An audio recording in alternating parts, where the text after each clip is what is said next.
Chapter 14. Meiling's breath whooshed out of her lungs as she whirled. "Shang, you startled me!" The light from the palace was behind him, so it was hard to discern his exact expression. He was mostly a lump of formless tall shadow, but she got the impression that her admission pleased him somehow. He leaned on the ledge of the pool, a good 3 feet or more from her. "You do a lot of sneaking these days. Figured I should keep up." "Like you ever needed practice sneaking," she muttered, rolling her eyes. A flash of white teeth in the darkness. Light caught on his profile, illuminating his smirk. Her throat suddenly went dry, and her chest constricted again like the air was suddenly thinner. Was he teasing her? She ducked her head. "Why have you followed me out here?" "Followed you?" He raised his eyebrows, as though rebuffed by the suggestion, but the twinkle in his eye belied his words. "I merely came to catch some fresh air, and saw you crouched as though in wait for prey. It would be rude of me to not address the princess." "Startling me can hardly be considered an address." He grinned, returning his attention to the cherry trees. "Perhaps if you didn't react, I'd be less tempted." She rolled her eyes and huffed. "The second princess is lively," he said, changing the subject. "Not so much like you." She laughed, tucking her icy fingers into her sleeves. They froze the flesh on her arms. "No, not like me. We are all 3 very different. Apparently Hao has already decided who she's going to marry." "Oh, did you get a look at him? What is he, 10 years old?" Another laugh bubbled up in her throat. "I didn't, sadly. The crowd was too thick. I'd rather the boy be 10, because I have a suspicion this boy is probably closer to my age than hers." "She should be careful," said Shang, picking up a stray twig and twisting it between his fingers. "She doesn't want to get caught up in some whirlwind romance with a young man of questionable intent. Many people will want her hand in marriage, and not for the right reasons." Pa has already gotten deluged in marriage proposals. For Hao. Yoon looks out for her at the academy, though it's usually more in a futile attempt to keep her out of trouble. She paused, then peeked sidelong at him. "What is it like to not have siblings?"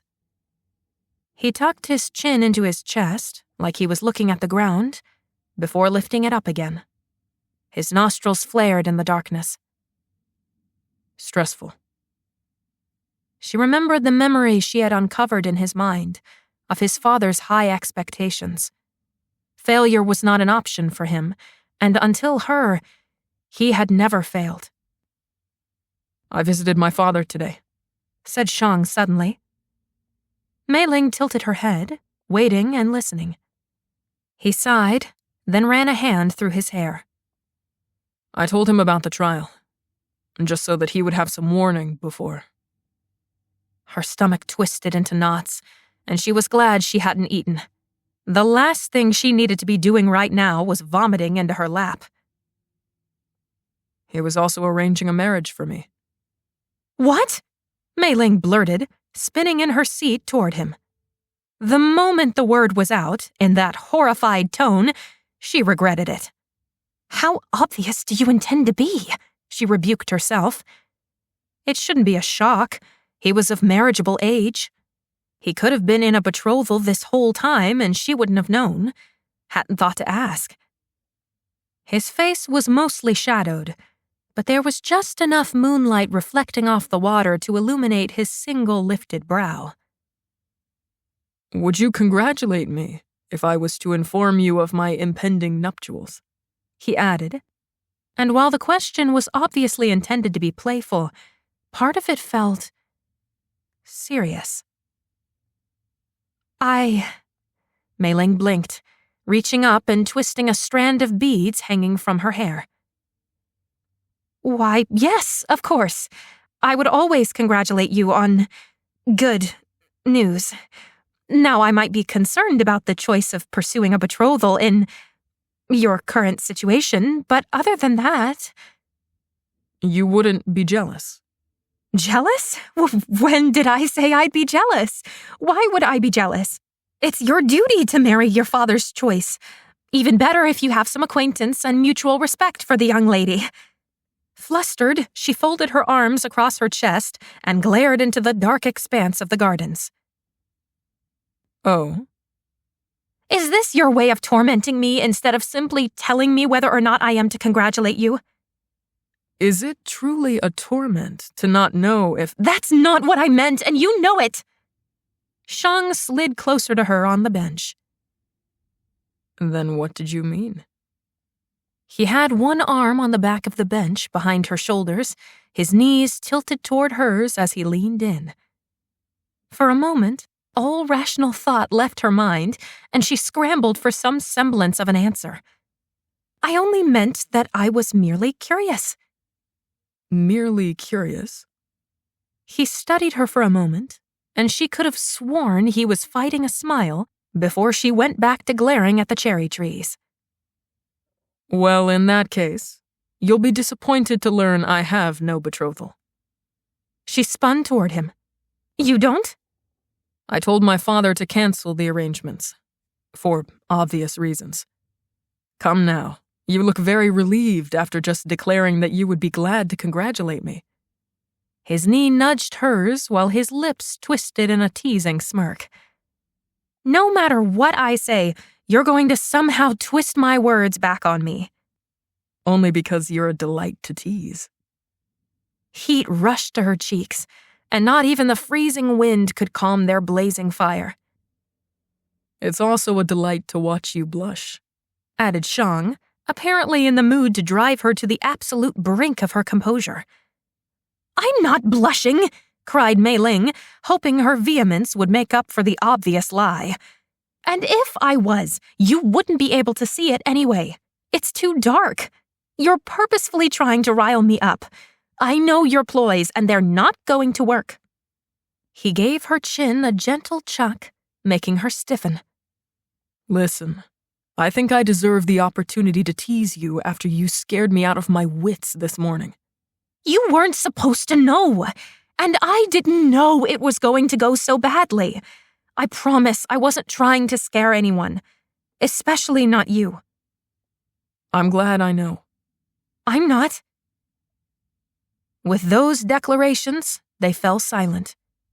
She groped for more scraps of conversation to offer, but could think of nothing. Not while he sat so close, with the possibility of contact buzzing between them.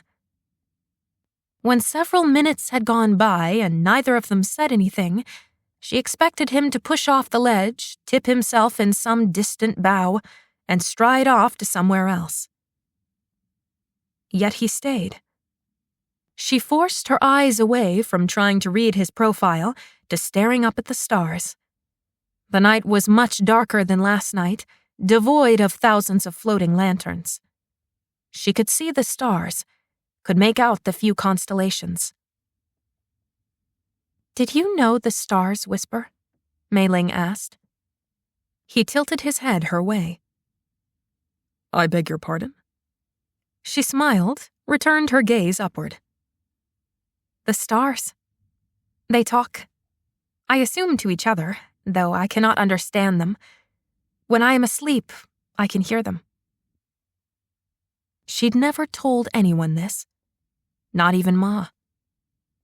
Shang's neck craned as he stared at the blinking stars. There is an ancient legend that speaks of the stars. His voice was quiet and low, but tinged with a new tone she had never heard before. Could it be awe? I figured most of it was not true, being passed down through thousands of years. People love to indulge in fanciful thinking and exaggeration.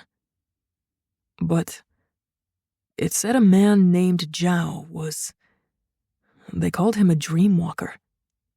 He walked among the stars, said they spoke in a language unlike any he'd ever heard, yet he could understand them. Legend says he became something like a god himself, knowing the deepest secrets of man and heaven alike. At At his words, her heart seemed to catch fire and burn within her breast. A dream walker? To walk among the stars. Shang was looking at her. She couldn't look at him. Instead, she twisted and stared into the reflection pond, where the stars twinkled on the surface of the water between white lilies. My tether is too short. Her voice sounded thin to her own ears. I cannot get close to the stars. It felt like admitting a fault. His chest rose and fell with a soft breath. You might be the first in millennia to hear the voices of the celestial beings. He shook his head, suddenly smiling. He seemed to want to say more, but he only shook his head again. In disbelief. Meiling stared at him, and sunshine burst in her heart. Perhaps it was hope, or maybe something else entirely. She could no longer feel her fingers or toes, but she didn't care. She was too warm to be cold. Laughter burbled up from nearby, and she startled. Shang said nothing, but she could have sworn another smile tugged on the edge of his mouth. It was nice to pretend for the span of this conversation that his trial and Sarong's conquest didn't exist. For a beautiful moment, it was just them. Just Meiling, sitting with the best man she'd ever known. Let me bring you inside, he said, pushing off the ledge. You look cold. Inside? She drew back. I'm not that cold. The more you hide from them, the more it will confirm their belief of what you are. You need to make them forget why they ever avoided you. He said it so simply, but she didn't believe him. Fathers, the effort it would take to do such a thing. But she didn't want to argue with him, didn't want to explain why she could never fight their prejudice. Instead, she stayed where she was and asked, Can you get cold? Shang raised an eyebrow. Yes, I can get cold. How do your hands not freeze off, or get frostbite, or turn black? He smirked, stood, and slipped her arm in his. She blushed, suddenly entirely without the will to protest further as he pulled her to her feet. You cannot dissuade me by distracting me. You're shivering, and we're in public, so I cannot put my arm around you. Come inside. Put his arm around her? She cursed everyone in the nearby vicinity for making the gardens public. Will you not answer my question? She managed around the roaring of blood in her veins and the sudden muddling of her brain. My hands can tolerate extreme freezing temperatures. It's part of my magic. But it's only my hands. Very similar to your fire-wielding family members. A good warrior will never tell you his weaknesses, Fen had said so long ago. The flute carried through the open doors, warmth and light following it. Dread knotted in her stomach.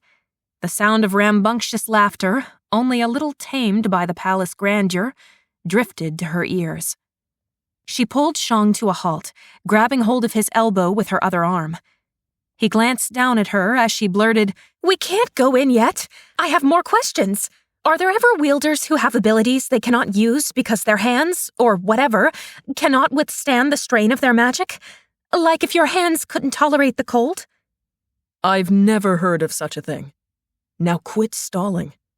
He stepped up the first stair, giving her arm an insistent tug. Please don't make me go back in there, Meiling begged, surrendering to her desperation. The lightness abandoned his expression, leaving nothing but sternness and a flexing jaw. Why? Because they don't want me. I don't belong in there. You do belong in there. Shang growled, the muscles of his arm tightening against her fingers. Haven't you seen? Belonging is about perception. As long as you believe you don't belong, you won't. But if you decide you do belong here, that this is your home and these are your people, eventually others will believe it too. Your perception shapes your reality. So choose what you want to perceive. choose to believe you belong here."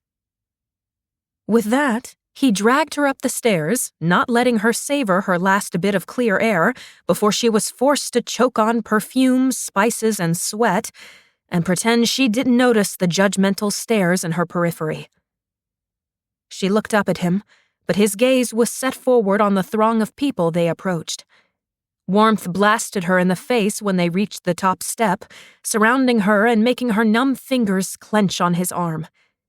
She gave one last effort to slow them down, but he pulled her alongside him and stepped over the threshold. Did the room go a little colder when they entered? Did the laughter die a fraction, like a dozen candles went out in a flicker of smoke? She lowered her head instinctively, pretending to focus on holding her robes so she would not step on the hem. "Lift your head," Shang whispered. "You listen to the stars sing while they sleep." Meiling's breath caught in her lungs, but she obediently lifted her head. She met the eye of the master she had spied talking to Shang. Then she met the gaze of a guardian and looked his daughter straight in the face. She was one of the girls who had been talking to Hao earlier. They all looked away, but she kept her head up. It took effort, but she did it. A thrill of determination snaked straight to her core. Maybe Shang was right. Maybe she didn't have to be a victim of what her people thought of her. She could carve her own path. "Let me introduce you to Master Dong," said Shang, moving just fast enough through the throng that courtiers couldn't dodge Meiling's shadow. By the time they'd reached the older master in black with a shaved head, one of the middle-aged ladies had tripped over her own robes in her haste. Shang had only barely restrained his smirk. Meiling could almost hear him mutter under his breath, "Serves her right." Then he bowed to Master Dong, who in turn bowed to Meiling. "Master Dong, may I present Her Highness, Princess Meiling?" "I am honored, Highness," said the master with a warm smile. Meiling nearly gaped like a caught fish. This academy master was speaking to her, smiling at her, giving her obeisance. "The honor is all mine," she squeaked, barely recovering herself. "Master Dong took me under his wing many years ago," said Shang, pleasure radiating from his face as he glanced between them, pointedly ignoring the evil eyes from those around them. "He was the one who encouraged me to pursue a career in military strategy. You should ask him about his travels. Before he was a military strategist, he was an emissary." "An emissary?" Meiling said, her interest immediately piqued. "Where have you traveled, Master Dong?" "Oh, many places. Too many to name. But my favorites by far were the tropics. The Southern Isles." "You've been to the Southern Isles?"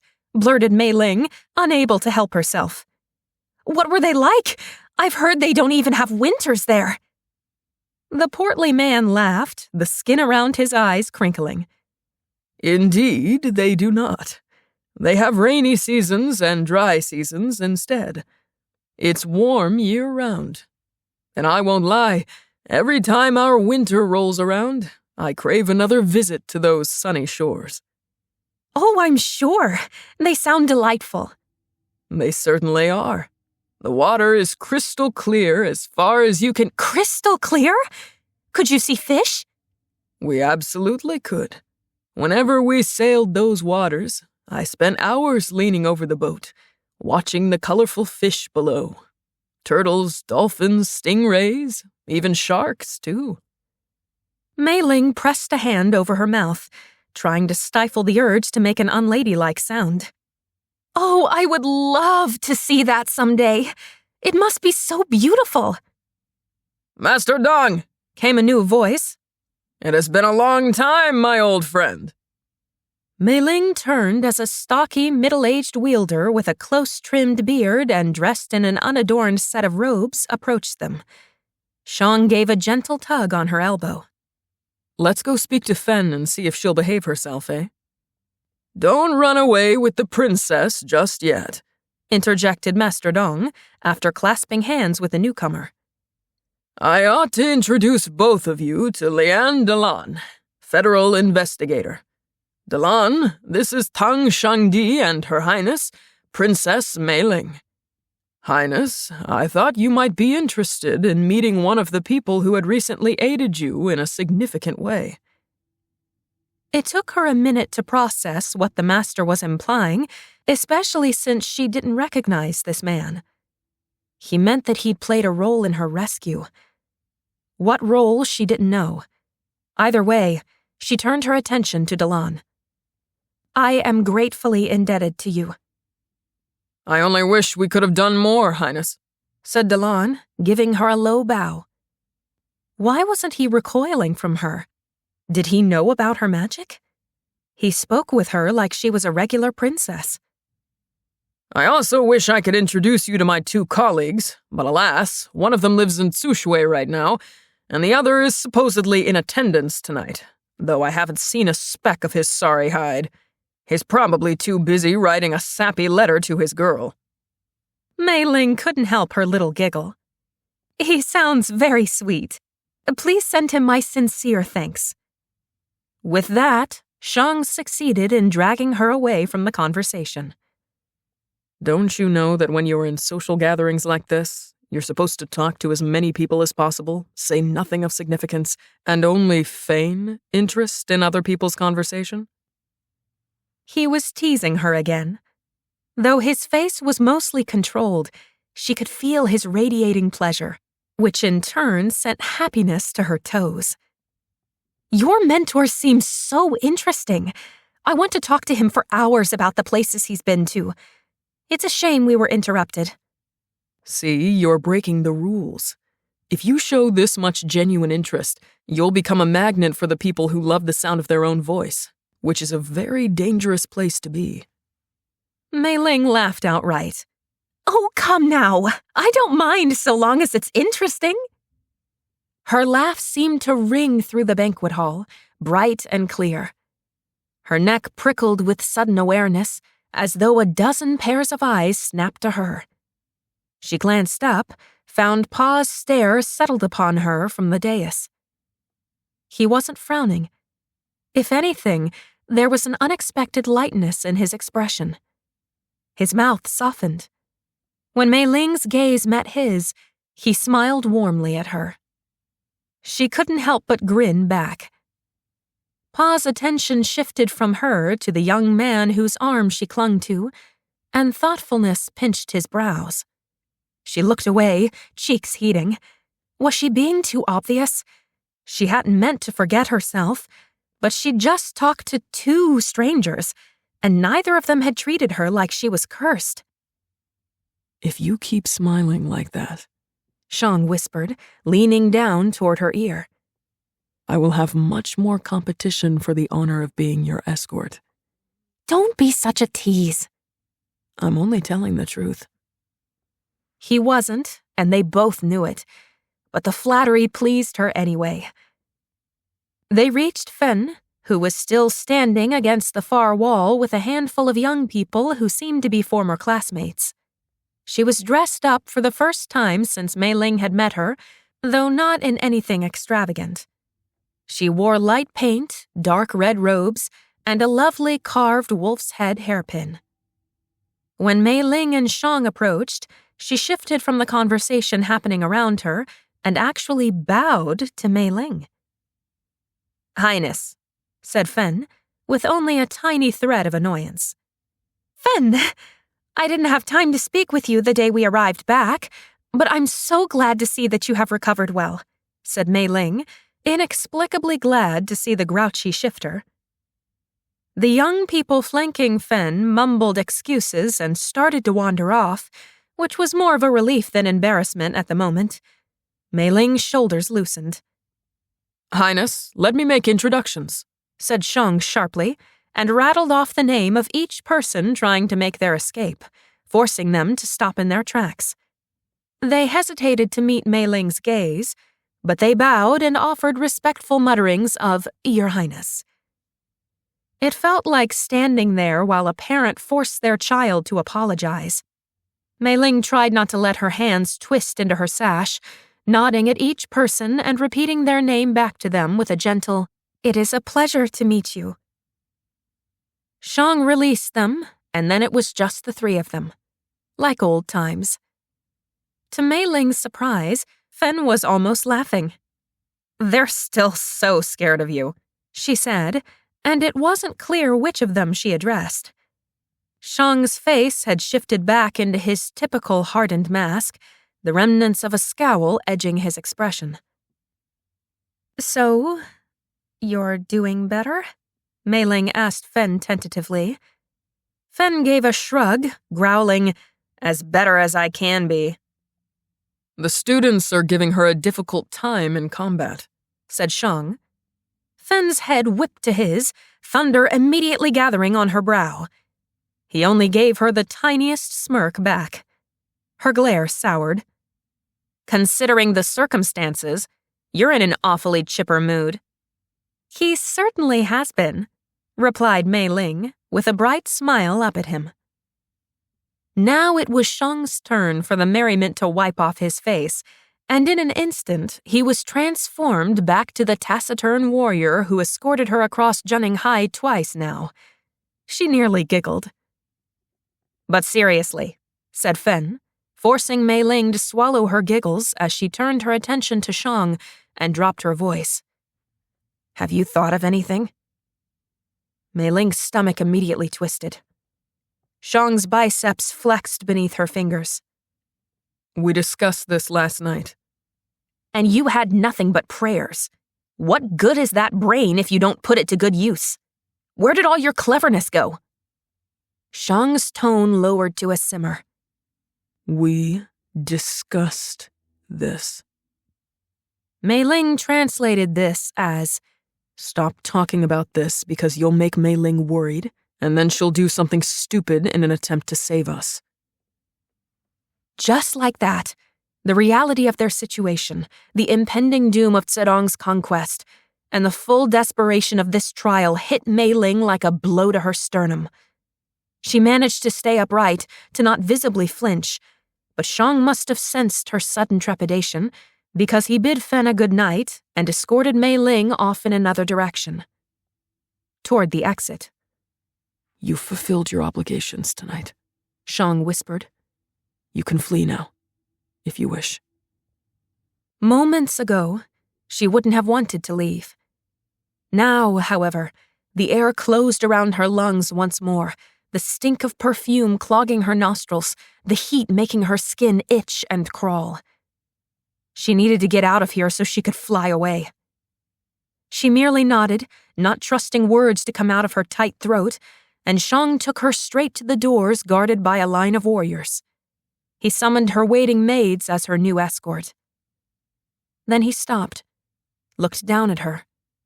His eyes ran over every inch of her face, coming to settle on her painted lips. His warm hand pressed on top of hers for a heartbeat, then unwound it from his elbow. Meiling didn't know why her heart ached as he bowed and spoke with the same distant formalism she'd come to despise so vehemently. "Good night, Highness."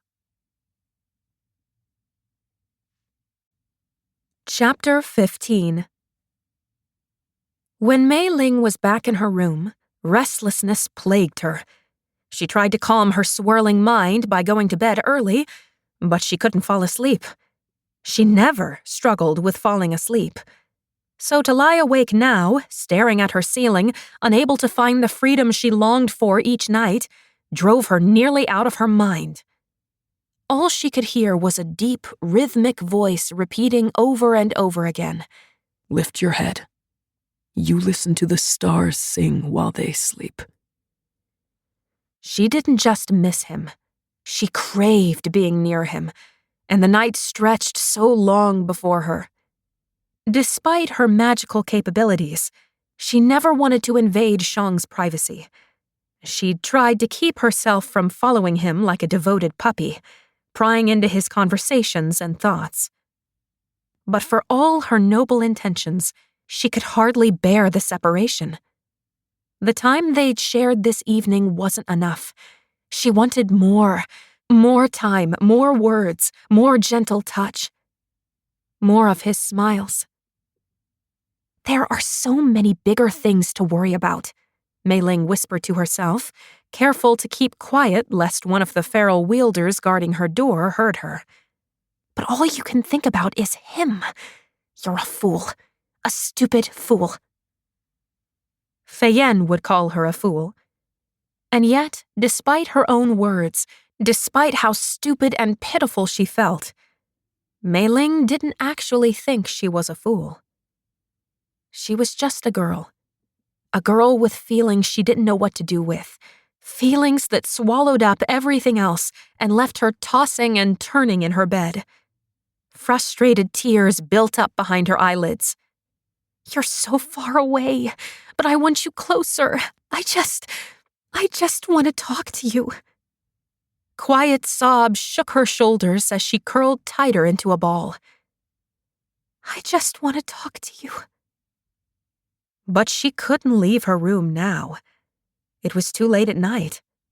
Her only option was to fall asleep, find him, and speak to him in his mind. Which, the last time she'd done that uninvited, he'd been furious. Would he be furious now? She sat upright, her tears staunched, and wiped the sleeve of her nightgown across the wetness of her cheeks. She didn't think he'd be angry now. Their relationship was a far cry from what it had been then. And if he wasn't furious, then could she speak with him? Could she relieve this ache in her chest? Maybe he missed her too. He might be angry, Meiling breathed quietly. And if he is, then at least I'll know that I've been misreading him these last few days. Her fingers trembled with nerves. Did she miss him enough to risk breaking her heart for a chance to be near him again? Another tear slipped down her cheek, but she dashed it away. Her heart was already breaking. There was little enough she had to lose. There, she decided. If she could fall asleep, she would go find him, and if he was awake, she would go into his mind and see if he wouldn't kill her for it. She laid back down, and as though by magic, was asleep in seconds. No one knows where Feng's army is, said Master Dong, gesturing at the map laid between him and Shang. I met with the current strategists for hours yesterday, and they're operating as though blind. Not a single scout or spy has seen hide or hair of the army. Shang rubbed his chin, his brow pinched. The flame from the flickering candles arranged on the desk cast alternating bursts of light and shadow on the map he studied. Surely they're not suggesting that Feng is still in Butagan. Oh no, they know he's in Jenninghai. This is the unsettling part. While they cannot find the army, several abandoned campsites have been discovered. Well, disguised, but for an army that big, they cannot perfectly cover their tracks. A chill ran down Shang's spine. Where was the last of these campsites? Master Dong pointed to the map. Right off the main pass leading to Suguan, from the southeastern Butagan border, just as Shang had predicted. I don't understand how we've lost his entire army, Master Dong growled. The campsites suggested numbers very close to your estimate. Tens of thousands. You don't just lose that many men off the face of the map. Shang steepled his hands, his vision blurring as he focused on his thoughts. He has a powerful illusionist with him. Not one powerful enough to disguise an entire army, but Feng has learned to wield black magic. Princess Meiling has expressed concern to me that Feng was increasing in his ability to wield it, even in the weeks she was his prisoner, and was teaching it to his brigand army to expand their natural abilities. I never thought I'd see the day someone actually learned to master Wung Fao. The older man shook his shaved head, tension lining his bowed shoulders. It was banned for good reason. You sacrifice your soul and sanity for its power. Shang's father had sat him down when he was but 8 years old and explained to him everything he knew about the dark arts of Wung Fao. He said the academy would never teach him about black magic, and that it was imperative Shang knew of its existence. But when Shang asked where black magic had originated, the general hadn't been able to answer him. So, Shang said, keeping his voice measured despite his erratic pulse, Feng's army is confirmed to be on Zhenninghai soil, marching towards Suguan. But no one can find it.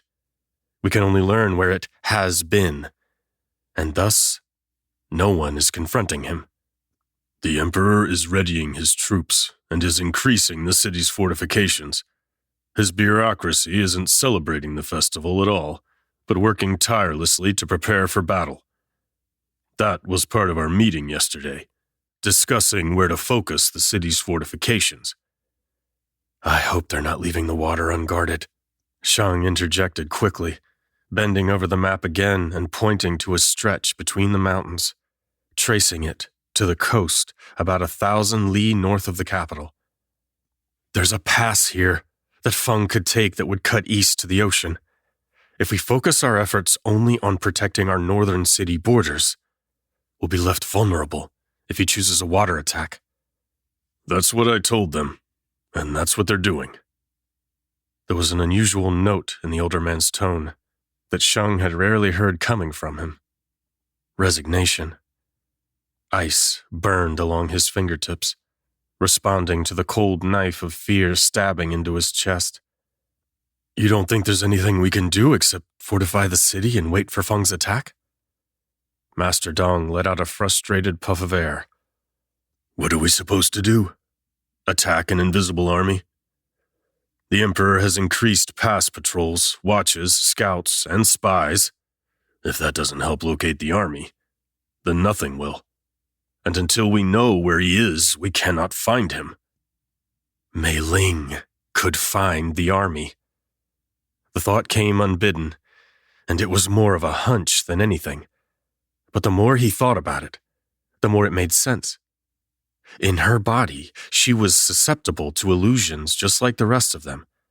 But when she was using her magic, could she see past illusion? He bet she could. But Meiling could only go so far from her body, which meant if they were to find the army, they would have to set out on yet another journey. Shang couldn't go with her, not with his trial. And if Shang couldn't go with her, then who would? Almost no one knew about her magic. Would the Emperor himself and Meiling travel together unprotected through the wilderness of Zhenninghai, hunting for the missing army? He dismissed the idea with a shake of his head. Maybe we don't need to know where he is now. We know where he is going. We can set a trap. Master Dong was already shaking his head, a bead of sweat sliding behind his ear, despite the cold. There isn't enough time. If we had weeks, we could set an effective trap, evacuate the non-wielders via the sea, but we only have days. It's a race to fortify the city. I need to get Meiling out of here. He raked a hand through his hair, cursing under his breath. She wouldn't flee with him. She'd insist upon staying, and he'd simultaneously admire and hate her for it. Well, said Shang, breaking the silence after several long minutes. Thank you for the update. I wish it was a more pleasant one. That makes two of us, Shang muttered, getting to his feet. Now, just a minute there. You cannot leave yet. Shang paused, knees bent, then slowly extended his legs, so he stood to his full height. That was yet another unusual tone coming from Master Dong. His hackles rose, but for an entirely different reason than before. He knew exactly what his mentor was about to bring up. Yes? No one thought to inform me what a delight the cursed princess is, said Master Dong, a knowing glint in his eye. Shang bit back a retort. She's a pretty little thing. Has a lovely form, too. Shang clenched his jaw, calling moisture in the air around his hand and freezing it subtly against his palms, as if that would cool his face, his hot ears. Keep your composure. Keep your composure. Don't reveal anything on your face. He didn't want to listen to anyone comment on Meiling's physical appearance, as if she wasn't so much more than that. As if he wasn't already very thoroughly aware of her beauty. It had been hard enough to note the many young men in the room taking notice of Meiling tonight for likely the first time. How could they not? When she forgot herself, when she was just the lovely, interesting, engaging, and personable woman she wasn't so easily overlooked. Shang had been sure to shoot a potent glare at each and every young man, giving the princess a once-over. They couldn't spurn her, and then suddenly decide her beauty outweighed her curse. "Thank you for putting her at ease," he said, shoving aside his stronger emotions in turn. "She doesn't usually enjoy social settings." Now it was time to leave, before this conversation took a turn. "I saw how you looked at her." Shang halted, halfway to the door. Spitfire.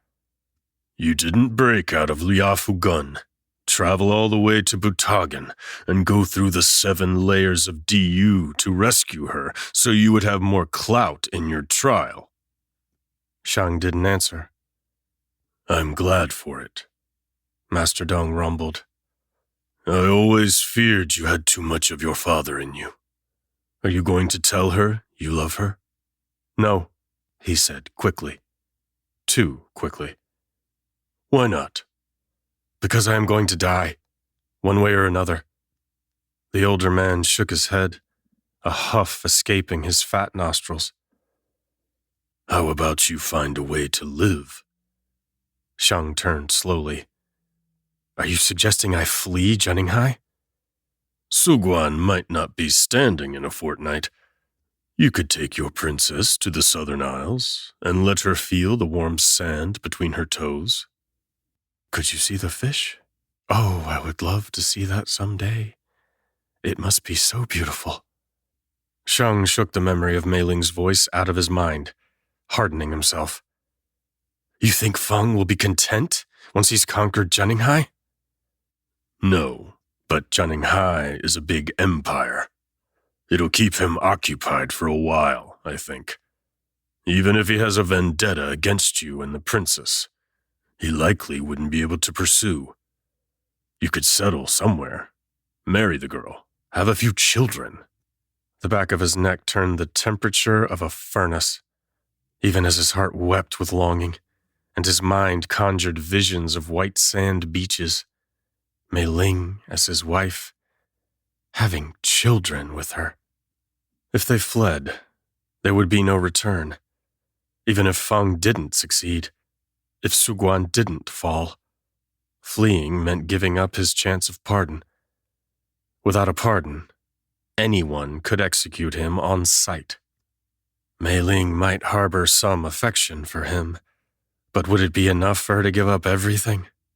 Her home, her family, her future, her people, for them to start afresh in another land?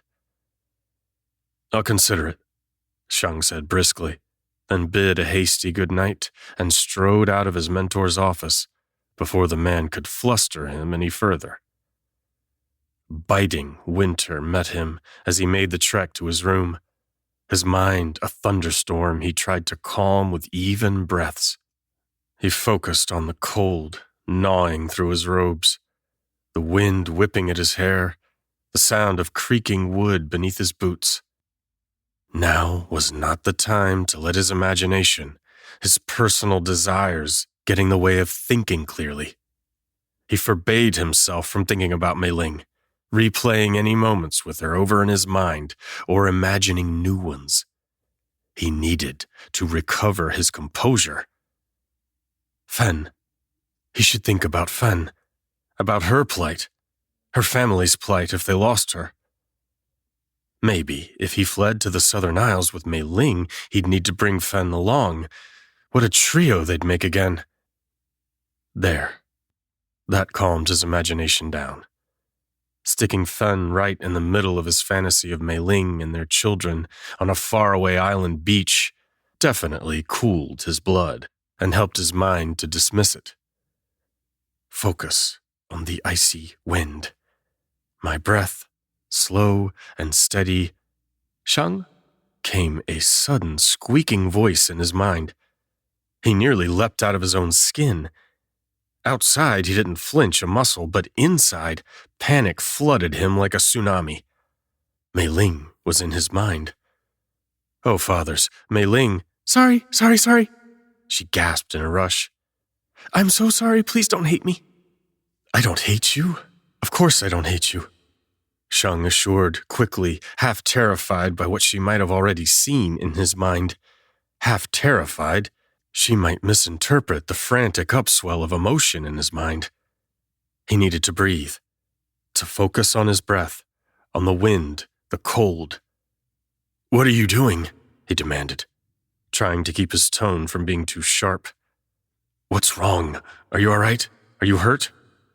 Nothing is wrong, she said quickly. I'm fine. I just wanted to talk to you.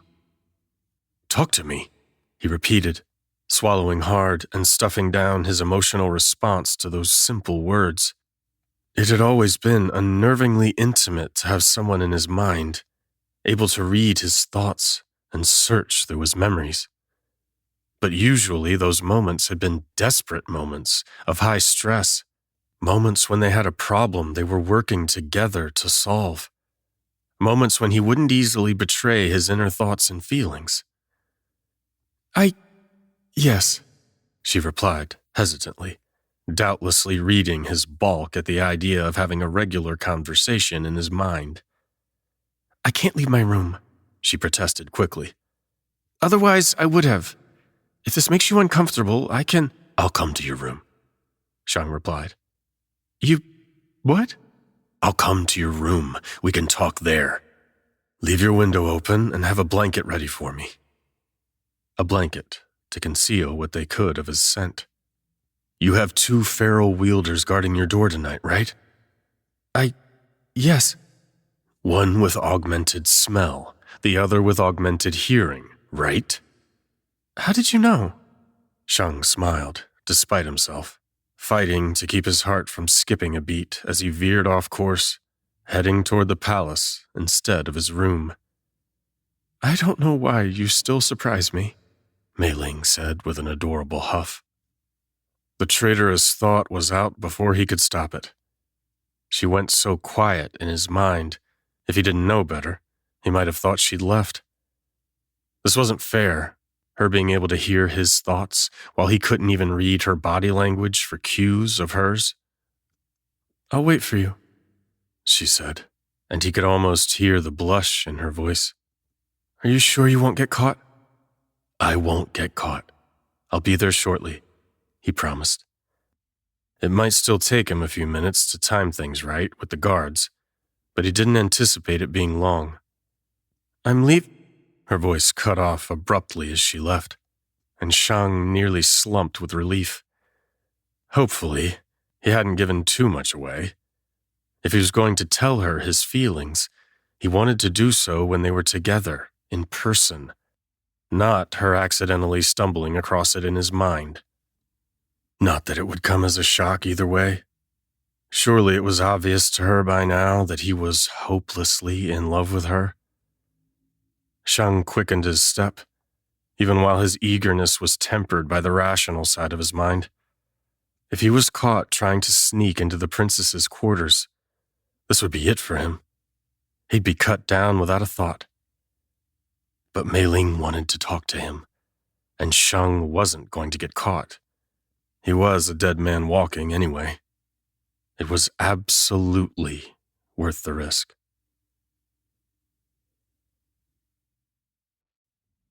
Chapter 16.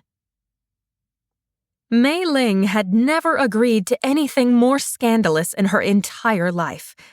She woke herself in a flurry of giddiness, realized she was in her nightclothes, and nearly had a seizure trying to decide if she had enough time to dress, or if so much movement would alert her guards. In the end, she opted to put on 2 dressing gowns, one over the other, because that felt just frumpy enough to not be completely clandestine. She pulled a quilt out from under her bed and carried it to the window.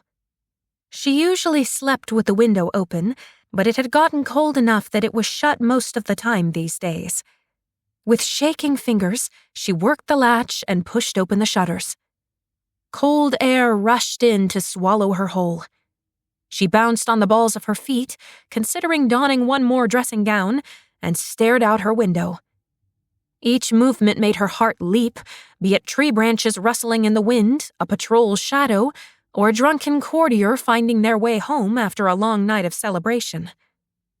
He was so stealthy, she didn't spot him until he had climbed halfway up the wall to her room. He stayed completely in the shadows, utterly silent, and didn't even use a rope to aid his progress. The moment one powerful hand clamped down on her windowsill, fear shot through her. This was Shang, right? What if she just stood here while an intruder— He hauled himself up into a crouch on the sill, filling the space with his broad shoulders. With the moonlight at his back, he was nothing but a silhouette. A warrior made of shadow. Meiling's lips had parted at some point. She didn't need to hear his voice or see his face. Every last misgiving fled her. She was left with a beating heart and a sudden, unexpected shyness. He'd come. He was here. And this was so clandestine. Meiling held up the blanket with stiff arms. He took it with a silent nod and wrapped it around his shoulders as he eased his feet to the floor, not making a sound, and ducked out of the window's view. He slid into a seated position, stretching his long legs in front of him, and silently beckoned Meiling to sit too. She sat cross-legged, facing him with her back against her bed. Her knees were only a couple of inches away from his feet. His bare feet. Weren't they cold? Shang made a sharp motion, cutting her off. He leaned forward, his handsome face illuminated in silver. He pointed to his lips and mouthed, "Don't talk. Guards." Oh, he was right. Her guards might overhear whispers with their feral hearing abilities. She scratched her head, suddenly nervous. Then she pointed to his feet. "Cold? Need stockings?" A smirk twisted the corner of Shang's mouth. He shook his head. She flashed him a dubious look, then, too quick for him to stop her, she poked his foot. His leg gave a small, surprised jolt, but she was too busy glaring and waving her finger at him. "Your feet are ice." He rolled his eyes, shaking his head, the tiny smile still there. No one can make him smile like I can, Meiling thought with a burst of pleasure. Maybe you should warm them, Shang mouthed, cocking one daring brow. She wrinkled her nose in disgust. He grinned, but his grin slipped just slightly when Meiling took the edge of her extra dressing gown and draped it over each of his feet. "There, now you won't get frostbite." His gaze shifted from studying her mouth to her eyes. He didn't respond to her teasing, only tilted his head to one side. "What is on your mind? You said you needed to talk." "Oh, yes." She found herself fiddling with the sash of her topmost dressing gown. She'd been bold enough to go into his mind. Couldn't she at least have the guts to be honest about why? She squeezed her eyes shut, then peeked one open hesitantly as she blurted, "It's nothing important. I just missed you. Sorry." Shang stared at her. A furrow appeared between his brows. What? He hadn't understood her? Of all the things for her to have to repeat. I missed you. The furrow deepened. He shook his head once, then leaned forward, tapping his ear. Try whispering it very quietly in my ear. In his ear? It made sense, but that involved getting very, very close. Biting her lip and shoving away the thundering beat of her heart, Meiling got to her knees and carefully, quietly, scooted closer to him. He bent forward, tilting his ear toward her, but she nearly lost her balance trying to lean close enough. She caught herself with both hands on his chest, and when he didn't react beyond his ribcage expanding with a deep breath, she just pretended she didn't have her hands on him as she leaned the rest of the way to his ear. As quietly as she was able, she breathed, "I missed you." When she pushed back enough to see his face, there was color in his cheeks, but he was still frowning. Had she whispered it too quietly? Dragons blast those guards and their stupid hearing abilities. She leaned forward once more, opened her mouth to whisper, and that was when she felt it. His heartbeat slamming against her palm. "Shang," she hissed. "You heard it the first time." A slow grin split his face as the color of his cheeks brightened. He wrapped a muscular arm around her waist, pulled her against his chest, and buried his near-silent chuckles in her shoulder. "What are you doing?" she whispered, hardly daring to breathe as his other arm wrapped around her. He lifted his head, bringing his mouth to her ear. His low voice tickled down her spine. "I'm flirting with you. I think it's only fair, considering that you dragged me away from much-needed sleep to risk my life so you could ask me if my feet were cold." "That is not a fair characterization." He chuckled silently, and it rumbled from his chest into hers. "Would it satisfy you to know that I missed you too?" "You did?" His ribcage expanded with another deep breath that stirred her hair when he released it. "I miss you even now, May. And you're still right here." The nickname, whispered so softly, struck her so hard she couldn't cobble together a response. In the wake of that shock, she slowly processed the rest of his words. Strangely, she knew exactly what he meant. So she reached up, wrapped her arms around his neck, and buried her face in his shoulder. He tightened his grip in response, breathing harder, and slid one hand to cup the back of her head. Freezing wind filled her room, ruffling curtains and bedsheets and silk partitions, but she had never been so warm in her entire life. "You're driving me mad."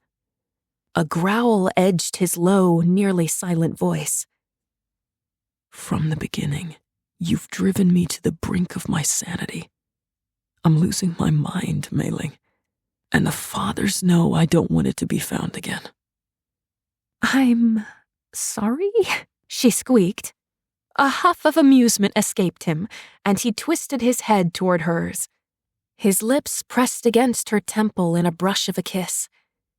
The world seemed to halt, neither of them breathing, neither retreating. Maybe he was as desperate as she was for this little pocket of wonder and perfection to last for hours. With more purpose, he kissed her forehead. A shaky, half-stunned breath escaped her. "Would you come with me?" he asked. "If I left Juninghai." She froze. Every ounce of heat leached from her body. Was this about the trial? It didn't sound like him at all. "You're leaving?" "I might, but only if you came with me." She didn't want to leave. It felt like giving up, like stepping aside and allowing Zedong to ravage her home, her family, her people. But also, if Shang was condemned to execution, fleeing was his only hope of survival. And if he wouldn't go without her, then her choosing to stay was choosing for Shang to die. How was she supposed to answer him? He shifted slightly, but didn't ease how tightly he held her against him. Don't answer that. It was selfish of me to ask. I'm sorry. I would need to think. Shh, don't make yourself anxious about it. Forget I said anything. This didn't seem like the Shang who was always angry at her for risking her life. Why didn't he plead with her to stay safe, to run away with him where she'd be safe from Tsarong?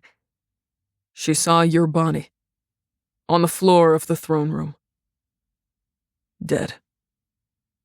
She shivered.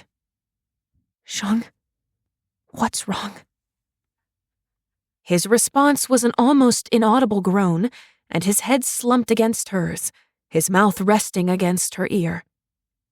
What's wrong? She demanded, her fear making her voice just a hair louder than it should be. Everything. Shang's words came out in a rush, as if he'd longed to confide in her for weeks. I feel like the entire world rests on my shoulders, May. This trial has barely begun, and it's going even worse than I expected. Even if my life is spared, Fen's won't be. Her family is dirt poor and relies almost completely on the money Fen sends back.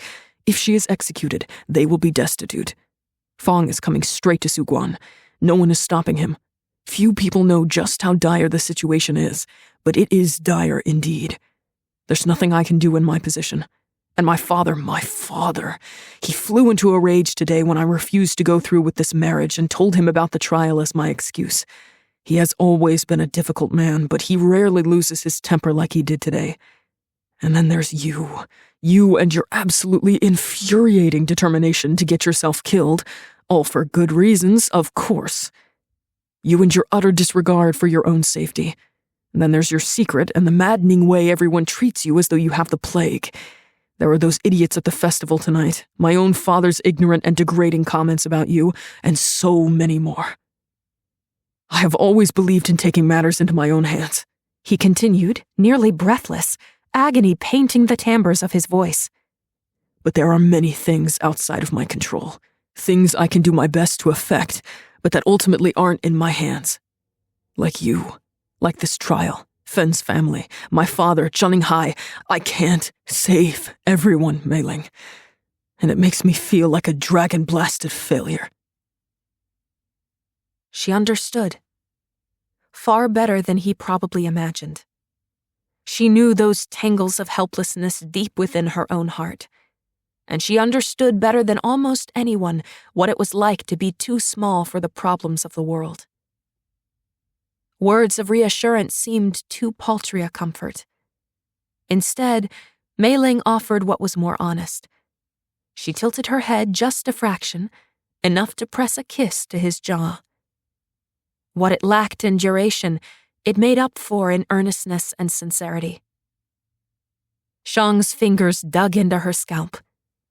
You're not helping me resist the temptation to spirit you away from here. Against your will, if I must. Oh, Shang, you don't... His body went taut as a bowstring. Then, quick as a flash of lightning, he scooped an arm under her legs and deposited her on the floor. He was on his feet the next second with a glance toward the door. Lungs squeezing, Meiling scrambled up beside him. He caught her face between both hands, his black eyes seeming to swallow her whole. Tell them you were talking to yourself. Leave the window open for a few minutes. With that, and a last unexpected kiss to her forehead, he unwound the blanket from his shoulders and wrapped it around her shivering frame. He hopped up on the windowsill, jaw clenching as he studied the ground below, waiting for a guard to continue his patrol. His gaze shot back to her door, as though measuring what time he had left. Silent as a panther, he swung himself over the edge. He shot her one final look, a look that rooted her in place and refused to let her breathe. Then he was gone. The door of her chamber swung open, and Meiling feigned surprise as she turned toward her two guards. Is something wrong? Are you all right? The younger one demanded, his companion sweeping the room for threats. I heard voices. She swallowed the rock in her throat. Oh, sorry. I was just talking to myself. I didn't mean to cause any alarm."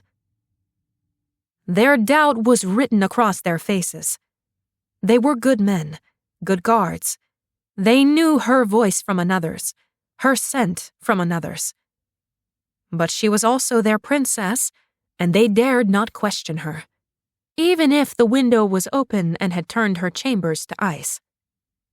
She lifted her chin and said more forcefully, "I couldn't sleep, so I opened the window. Thank you for checking on me. I'm sorry again for causing alarm. You are dismissed." She left no room for them to ask further questions, and since she was obviously hale and whole, the two men retreated, shutting the door with a firm thud behind them. Once they were gone, she pulled the blanket tighter around her shoulders and peered out the window.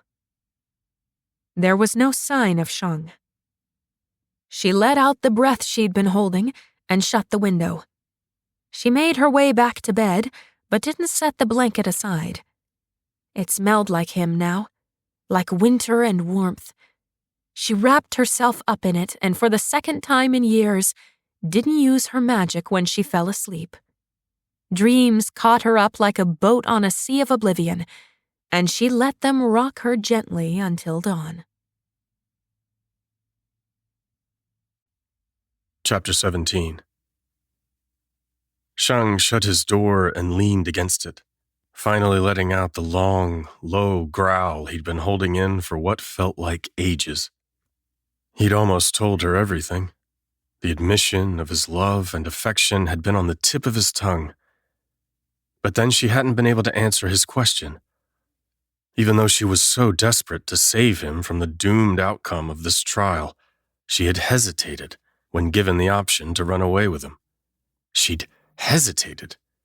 An understandable reaction, considering the sheer magnitude of what she would have to give up. He would never blame her for hesitating. That didn't lessen its sting. Have I misread her so egregiously? Have I completely misinterpreted her partiality toward me? He might have feared that her care was more platonic, but she hadn't rebuffed him at any point. Not when he flirted with her, touched her, or even when he'd kissed her tonight. She'd sought him out because she'd missed him after spending over an hour almost exclusively in his company. That meant something. Perhaps she just didn't love him as much as he loved her. The thought nearly broke him into pieces. He closed his eyes, returned his focus to his breath. Whether his affection was returned, either in part or in whole, didn't change anything. There was nothing he could do but continue loving her with what little time they had left. If she decided she wanted to run away with him, he'd be waiting with open arms. Otherwise, he'd take his stand in Suguan and die. There was no parade on the third day of the Festival of New Lights. Meiling, wearing black with a gauzy veil over her face, followed Pa, Ma, and Yun up the stairs toward Suguan's pagoda. Hao trailed behind her, stomping louder than a princess ought. Louder than a warrior, too, for that matter. She did not want to stare, but her neck craned upward anyway at the towering eaves jutting out from the building. It was beautiful, like the palace, but unlike the palace, she only came here once a year. The city was quiet. Guards lined the stairs, and silent crowds arrayed in black watched their sovereign climb to the door of the pagoda. Today was the day of cleansing. Today was for the penance of sin, for making anew. Later, the people would throw themselves into a frenzy of cleaning. The palace was always a busy place on this day, with servants crawling in every nook and cranny. A cold wind gusted from the mountain and blew the edges of her robe's veil and sleeves, but she kept herself from rubbing her arms to keep warm. She maintained her posture, kept her head lifted.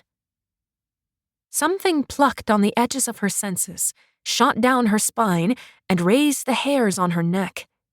She fought the urge to crane her head, to look for something she could not name. She exhaled impatiently. Of course, she was being watched. But why was there this niggling sense that it wasn't the crowds that watched her? She was only nervous. Everything was a little strange on the day of cleansing anyway. When one was expected to reflect on all their sins of the past year, to conceive of brilliant plans to be a better person in the coming year, how could one not feel a little strange? This day, the sins she must atone for were far worse than the sins of any year prior. Gooseflesh raised on her arms. Her eyes darted to either side, as far as she could without tilting her head. Nothing. It felt like the night she had visited Fei Yan and had wandered down the deserted, darkened passages of the palace alone. Like something crawled on the brink of her senses, perhaps something not entirely physical.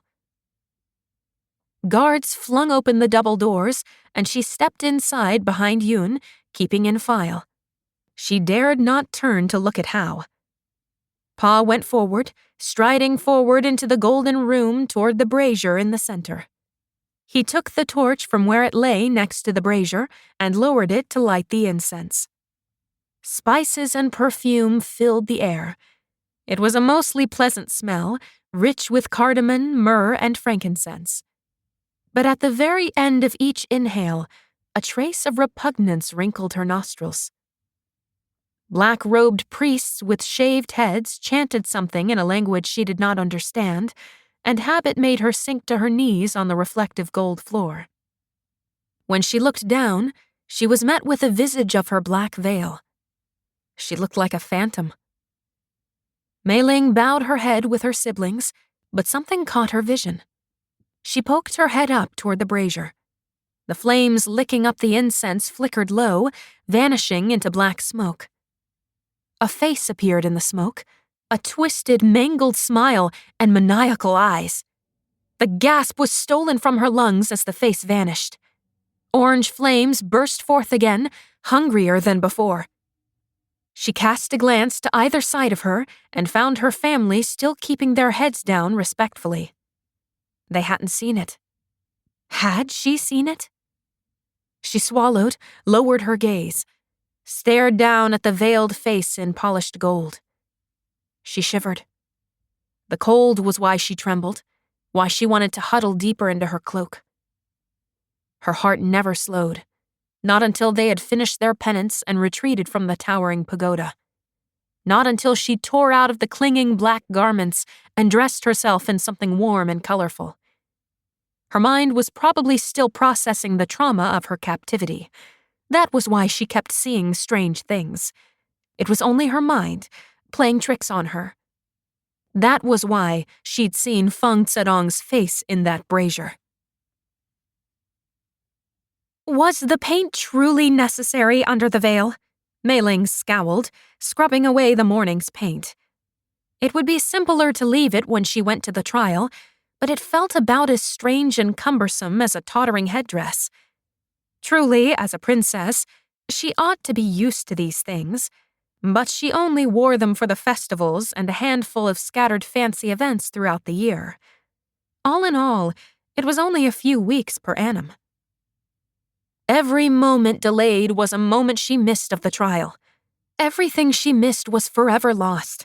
No one would deign to enlighten her. Lift your head. You listen to the stars sing while they sleep. You are driving me mad, Meiling. Would you come with me if I left Juninghai? Stop thinking about that. She scrubbed harder at her face, trying to shove away the dread roiling in her gut with her frustration. It didn't mean... He wasn't... I cannot let this make me think. I would never want to presume. What am I saying? I'm a blubbering idiot. She scraped her cheek raw, resting with the paint. Curse her trembling hands. Fine. She summoned her maids, and they chittered into the room, pinching their lips and sucking in gasps at the mess she'd made of her face. I know, Meiling whispered, slumping onto the cushion and closing her eyes against the ministering hands. Far more proficient, gentler hands than hers. She breathed in the fresh linen scent on the clothes of the maids bending over her. She just wanted to be alone to compose her fraying nerves before she attempted another trial and saw Shang again. "Are you done?" she prompted. "Can I go now?"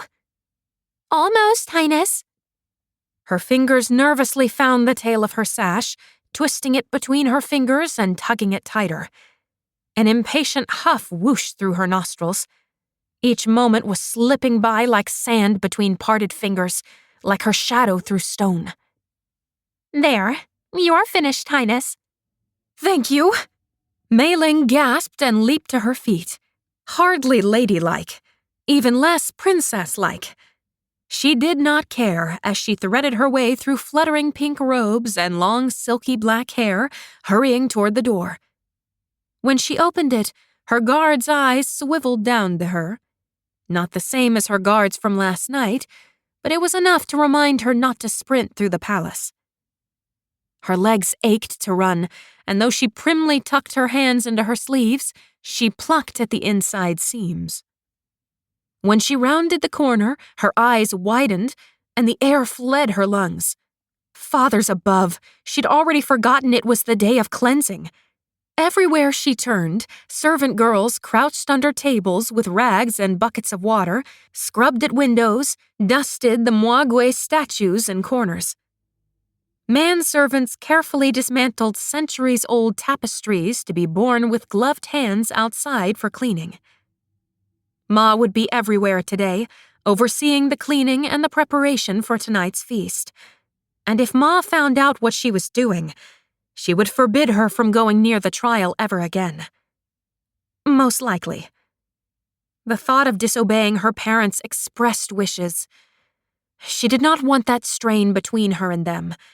That would leave her twiddling her thumbs uselessly in her room while Shang and Fen were condemned to death. Better that Ma and Pa did not find out and couldn't order her to stay away from the proceedings. Somehow, rebellion only tasted strong and heady on her lips when it was against people she did not care about. She wanted no rift between her and her parents. Her best hope was to slip through unnoticed. Taking a deep breath into her constricted chest, she stepped out into the hallway. Immediately, the maids and manservants stopped what they were doing as she passed, bobbing and bowing and mumbling, "Highness." She swallowed, walking faster as more servants stopped to acknowledge her. She gave distracted smiles, mumbled, "No need, continue your work." But they were insistent, chiming louder and pausing and bowing. One voice stopped her. "Princess Meiling, is there aught we can do to help you?" She halted, turned. A short, sweet-faced maid bowed and looked up with earnest, concerned eyes. Meiling blinked at her. Did she look so distressed that a maid intercepted her? Now that she stopped, she realized her brow was furrowed tightly. That tension did squeeze her shoulders. Her lips parted, as though to speak or smile reassuringly, but then a familiar voice startled her. Very well, very well. Tell them the substitute will be fine. No one will suspect the mishap," said Ma briskly. "Send some of the servants from the back wings to focus on cleaning the feasting hall and palace entry. The guests will not be hunting through closets. I dare say it is fine to not devote so much time to them." "Of course, honored queen.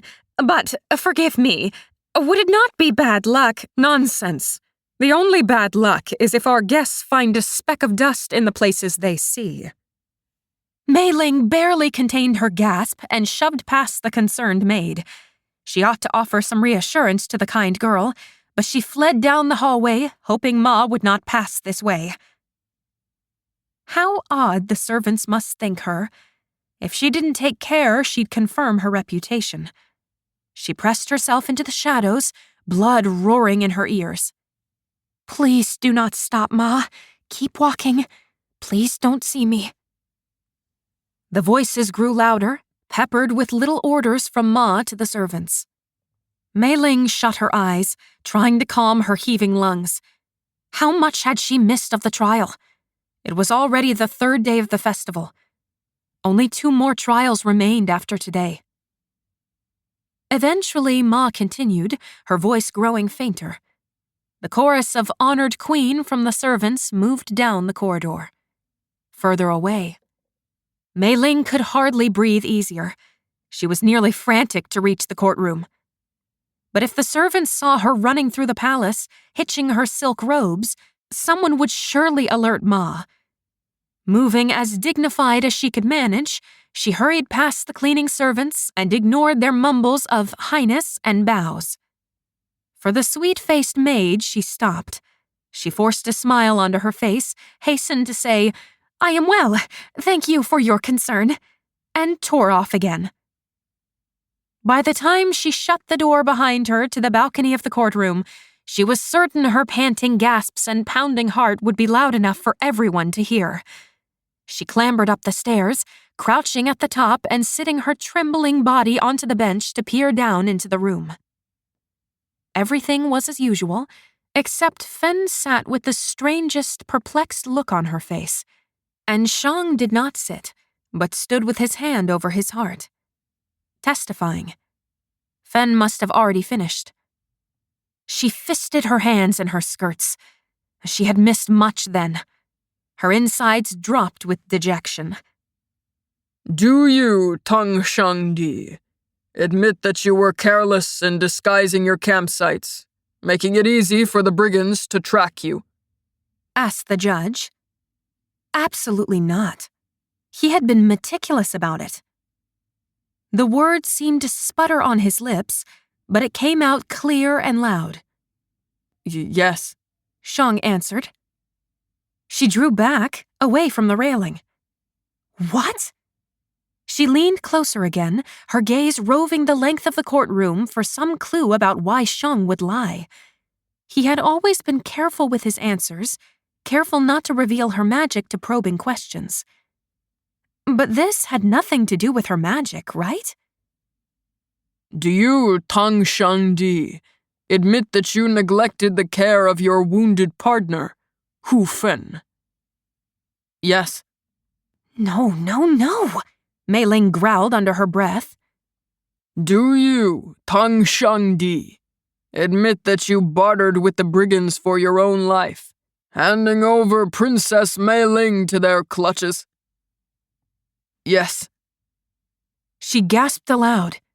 How was it possible to so misconstrue the events to such a distorted representation of what transpired? And why was Shang admitting to these falsehoods? Phoenixes burn everything. Why in all the 7 valleys did he lie? She leaned farther over the railing, angling to get a clearer view of Shang's face.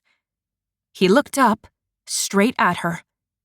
His face was in utter bewilderment. Black eyes wide, mouth partially open, forehead knit. She had never seen him looking so lost, so confused, and the sight made her stagger against the railing. She gaped back at him until he tore his gaze away and answered, Yes, to another falsehood. Scuttling sounded from her left. Then much closer, right behind her. She whirled, thought a shadow melted into the wall, and gazed at nothing. A shudder ran down her spine. Something was desperately wrong, but she couldn't begin to guess what. Had Fen admitted to lies as well? She bore a similar expression to Shang, so it seemed probable. Meiling, still staring at the empty benches and wall behind her, slid to the floor and leaned her head back against the whitewashed plaster. She kept her eyes wide open, darting over every inch of exposed space for a hint of what could be making the scuttling sound. On and on the trial dragged below her. On and on, Shang's voice, low and strong, said firmly, yes. She drew her knees up to her chest and wrapped her arms around them. Each breath shuddered in her lungs. How could they hope for pardon if they admitted to all these lies? I won't let them die, she growled under her breath as a tear slid down her scrubbed and scraped cheek. The salt burned. I won't. She would do something. If only... Meiling sat up straighter and bumped her head on the lip of the railing. If she could testify, then she could set the record straight. She could explain the truth, make everyone understand. Her fists relaxed, and bunched silk fell smoothly to the floor. She just had to find a way to get them to let her testify, and she needed to convince her parents to allow it, which meant she needed to speak to Ma. But she wasn't going to hunt Ma down while she was so busy with overseeing feast preparations and palace scouring, especially because Meiling had another important appointment. She was so lost in her plotting, the end of the trial came upon her rather suddenly. The rustling of papers, the susurrus of silk, the low chatter, rose from below. She kept her head bowed as she made her way to the stairs. She paused halfway down, a sudden thought making her heart leap. Would Shang come to see her here?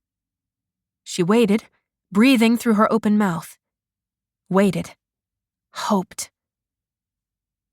Minutes passed. The courtroom quieted, and with the sound of a few small puffs, darkened.